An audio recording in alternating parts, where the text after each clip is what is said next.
কবি জীবনানন্দ দাশের কবিতা এই পথ দিয়ে। এই পথ দিয়ে কেউ চলে যেত জানি, এই ঘাস, নীল আকাশ, এসব শালিক, সোনালি ধান, নরনারীদের ছায়া কাটাকুটি কালো রোদে, সে তার নিজের ছায়া ফেলে উবে যেত। আসন্ন রাত্রির দিকে সহসা দিনের আলো নষ্ট হয়ে গেলে,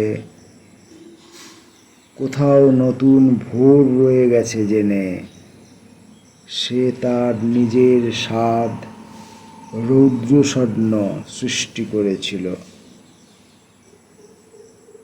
তবুও রাত্রির দিকে চোখ তার পড়েছিল বলে, হে আকাশ, হে সময়,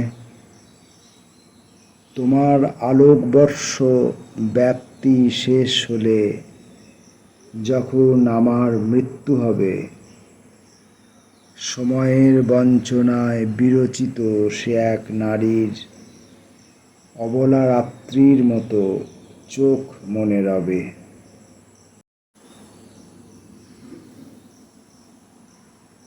শঙ্খমালা। কান্তারের পথ ছেড়ে সন্ধ্যার আঁধারে সে কে এক নারী এসে ডাকিল আমারে, বলিল তোমারে চাই।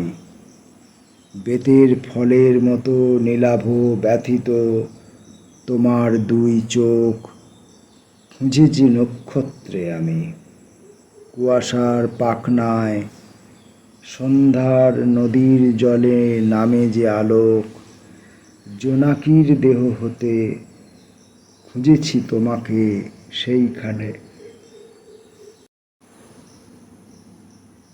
ধূসর পেঁচার মতো ডানা মেলে অঘ্রাণের অন্ধকারে, ধান সিঁড়ি বেয়ে বেয়ে সোনার সিঁড়ির মতো ধানে আর ধানে, তোমারে খুঁজেছি আমি নির্জন পেঁচার মতো প্রাণে।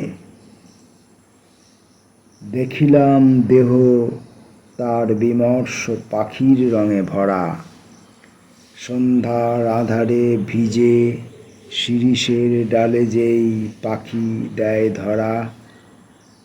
বাঁকা চাঁদ থাকে যার মাথার উপরে, শিঙের মতন বাঁকা নীল চাঁদ শোনে যার স্বর।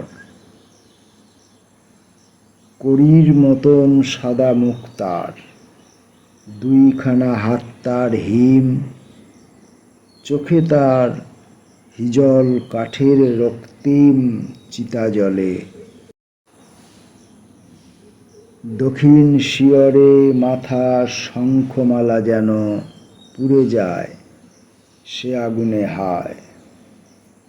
চোখে তার যেন শত শতাব্দীর নীল অন্ধকার, স্তন তার করুণ শঙ্খের মতো দুধে আর্দ্র কবেকার শঙ্খিনী মালার। এ পৃথিবী একবার পায় তারে, পায় না কো আর।